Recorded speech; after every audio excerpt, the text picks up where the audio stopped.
दोस्तों, आज की कहानी है सासू माँ के कमरे का धुंधला सा आईना। दोस्तों, कहानी शुरू करने से पहले अगर आपने हमारे चैनल को सब्सक्राइब नहीं किया है तो सब्सक्राइब कर लीजिए ताकि आपके पास पहुँचे हर नया वीडियो। हेलो कृष्णा, कैसी हो? पहचाना मुझे? शीला बोल रही हूँ फोन पर आती आवाज को सुनकर। कृष्णा जी शून्य हो गई। शीला कितने दिनों बाद उसकी आवाज सुन रही है। ओहो मेरी प्यारी सखी, जिसको सखी बनाने के लिए उसका झूठा पान तक खाया था। लगभग 20 सालों बाद उस की आवाज सुनना। 20 साल पहले उसके बारे में इतनी सूचना मिली थी कि वो अमेरिका में जा बसी। हेलो हेलो, हाँ शीला कैसी हो? कहते हुए कृष्णा जी की आवाज भर्रा उठी। मैं ठीक हूँ, आज कल इंडिया में हूँ। कानपुर गई थी अपने मोहल्ले में, वहाँ से तुम्हारे घर जाकर नंबर लिए। 2 दिन बाद मैं दिल्ली आऊंगी तुमसे मिलने। कानपुर अपना मोहल्ला। शीला, आहा क्या दिन थे वो। हाँ हाँ आओ ना मेरी सखी, तुम्हें देखने को आंखें तरस गई। जाकर परदेश में बैठ गई, जाने ये 2 दिन कैसे कटेंगे। कहते हुए कृष्णा जी के आंखों से आंसू बहने लगे। गलती तो हुई है सखी, उसे ही सुधारने आ रही हूँ। और तू रो क्यों रही है? कहा तो तुम्हारे पास रुक जाऊं। अच्छा बता, अपने हाथ के पालक पनीर और मिर्ची रोटी खिलाएगी ना? शीला जी खिलाती हुई बोली, हाँ हाँ आजा, उम्र के इस आखिरी पड़ाव को मिलकर पार कर लेंगे। कहते हुए कृष्णा जी की आवाज में सुनापन सा आ गया। 2 दिन के बाद आने को कहकर शीला जी फोन रखा। कृष्णा जी ने बहू मुग्धा को आवाज लगाई और खुद उठकर अपने कमरे में टांगे हुए धुंधले पड़ चुके आईने में निहारने लगी। चेहरे पर आई झुर्रियों को, सफेद हो चुके बालों को ऐसे आश्चर्य से निहार रही थी जैसे इन पर कभी नजर नहीं गई। विधाता ने सौभाग्य क्या सीना, खुद को आईने में निहारना भूल गई। वो अपने चेहरे के आई झुर्रियों को हाथों से मिटाने लगी, बालों को उलट पलट कर देखने लगी। मुग्धा उस समय दरवाजे पर खड़ी सासू माँ को देख रही। कितने दिनों बाद उन्होंने सासू माँ को खुद को आईने में निहारते हुए देखा था। वो आईना धुंधला हो चुका था, उसमें अपने चेहरे को मुश्किल देख पा रही थी वो।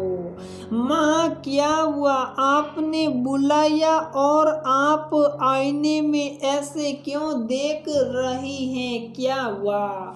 मुग्धा 2 दिन बाद शीला आ रही है मुझसे मिलने। याद है ना मेरी सहेली जो अमेरिका में बस गई थी? वहीं बस अपने चेहरे को देख रही थी। वो मुझे पहचान पाएगी भी। माँ ऐसा क्यों कह रही हैं? आप अभी भी उतनी ही सुंदर हैं। बस बाबूजी के जाने के बाद आपने जैसे जीवन से ही वैराग ले लिया। आप जीना भूल गई माँ। अच्छा माँ, मैं थोड़े देर के लिए बाजार जा रही हूँ, कुछ देर में वापस आ जाऊंगी, कुछ सामान ले आओ मासी के लिए और कल साथ चलकर मौसी जी और मौसा जी के लिए उपहार भी ले लेंगे। कहते हुए मुग्धा झटपट निकल पड़ी। 1 घंटे बाद आई तो कुछ लोग एक ड्रेसिंग टेबल को लिए आए। मुग्धा उस ड्रेसिंग टेबल को सासू मैं कमरे में ले गई, धुंधले पड़ चुके आईने को उतारा और ड्रेसिंग टेबल को वहां रखवा दिया। सादा लेकिन सुंदर ड्रेसिंग टेबल बिल्कुल कृष्णा जी के व्यक्तित्व की तरह। मुग्धा ये क्या है बेटा, इसकी क्या जरूरत थी? आईना थाना माँ कहते हुए हाथ पकड़कर ड्रेसिंग टेबल के सामने लाकर खड़ा कर दिया। ये देखिए, ये हैं आप। कितने दिनों से आपने आपको देखा नहीं ऐसे। माँ बाबूजी चले गई, लेकिन आप तो जिंदा है ना, उनके बिना जीने की एक कोशिश तो कीजिए। कृष्णा जी ने अपने आप को देखा, सचमुच अपने आप को पहचान नहीं पाई। उस आईने के धुंधल के में वो श्रीहीन लग रही थी। शायद अपने आप को ऐसे देखने की आदत पड़ गई थी। वो आईना नहीं था, एक दायरा था जिसे उन्होंने अपने आप के इर्द गिर्द खींच लिया था। आपने आप को देख उनके आंखों से निर्जर नीर बहने लगे। मुग्धा ने उन्हें अपने हाथों से पोसा और बिस्तर पर बैठाते हुए बोली, माँ शीला मौसी आ रही है, मैं चाहती हूँ उन्हें अपनी वही मजबूत कृष्णा हंसती बोलती कृष्णा मिले क्या? वो अपनी सखी को ऐसे रूप में देख खुश होगी। सही कहा बहू, मैं कोशिश करूंगी। और हाँ, उसे पालक पनीर खाना है, मेरे हाथों का मैं ही बनाऊंगी। तू ढेर सारी मिठाइयाँ मंगा लेना, उसे बहुत पसंद हैं। आंखों में आंसू थे लेकिन होठों पर मुस्कुराहट। मुग्धा ने माँ के गालों को चूम लिया, खुशी से उछाल पड़ी।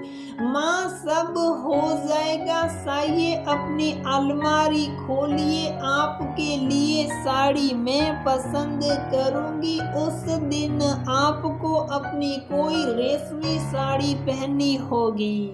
बाबूजी के जाने के बाद आपने नहीं पहनी। हाँ पहनूंगी, मेरी गुड़िया तेरी जैसी बेटी हो तो कोई माँ उदास नहीं रह सकती। कहते हुए मुग्धा को सीने से लगा लिया। 2 दिन बाद घर में उत्सव सा था। मुग्धा के कहने पर आलोक ने छुट्टी ले ली थी। घर में ढेर सारे पकवान बने, मिठाइयाँ से पूरा फ्रिज भर गया। रसोई में कितने दिनों बाद कृष्णा जी पालक पनीर बना रही थी। उसकी खुशबू ने आलोक को भावुक कर दिया। जाकर माँ को पीछे से पकड़ लिया जैसा वो कोई छोटा बच्चा। सब काम समेट मुग्धा माँ को कमरे में ले गई। गुलाबी रेशमी साड़ी पहनाई, आईने के सामने बिठा दिया, एक ढीला सा जूड़ा बांध दिया माथे पर छोटी बिंदी और हाथों में सोने की चूड़ियां डाल दी। आहा माँ, आप कितनी खूबसूरत लग रही हैं, मेरी नजर ना लग जाए आपको। कहते हुए काला टीका कान के पीछे लगा दिया और बाहर चली गई।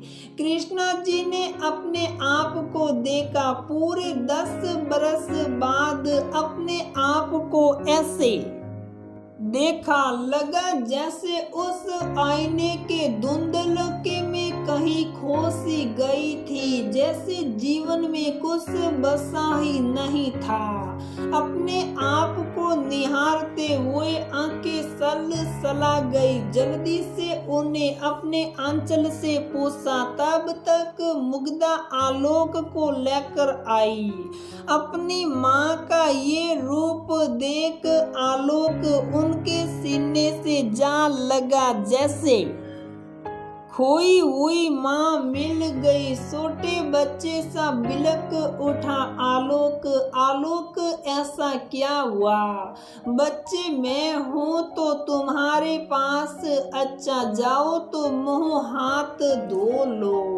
मौसी आती होगी, ऐसे देखेगी तो लगेगा मैं आज भी तुझे पीटती हूँ। सभी खिलखिला पड़े। कुछ देर बाद शीला जी आई। दोनों सहेलियों ने एक दूसरे को देखा। कुछ कदमों के फासले पर खड़ी दोनों रो रही थी। मुग्धा आगे बढ़ी, दोनों को पास लाई, एक दूसरे के गले लग खूब रोई।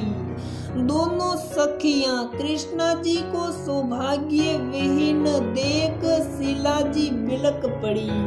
अपने सहेली के उस मुश्किल समय में साथ नहीं थी। सोचकर कृष्णा जी को माँ की तरह गोद में समेट लिया। कुछ देर बाद दोनों सामान्य हुई तो शीला जी ने कृष्णा जी को देखते हुए कहा, मानना पड़ेगा कृष्णी, तू अभी भी उतनी ही सुंदर है। जीजा जी के जाने के बाद आलोक और मुग्धा ने तेरा बहुत ख्याल रखा है, समझ आ रहा। देख तेरे सामने मैं बूढ़ी लग रही हूँ, जबकि तुझसे 2 साल छोटी हूँ। कहते हुए शीला जी खिलखिला पड़ी। उनकी बातें सुन कृष्णा जी ने मुग्धा को देखा। सच ही तो है, मेरी बहू ने मुझे जीवन जीना सिखाया है। उस धुंधले आईने को ही मैंने अपने जीवन बना लिया। उस माया जाल को, उस ब्रह्म जाल को मेरी बहू ने ही तोड़ा है।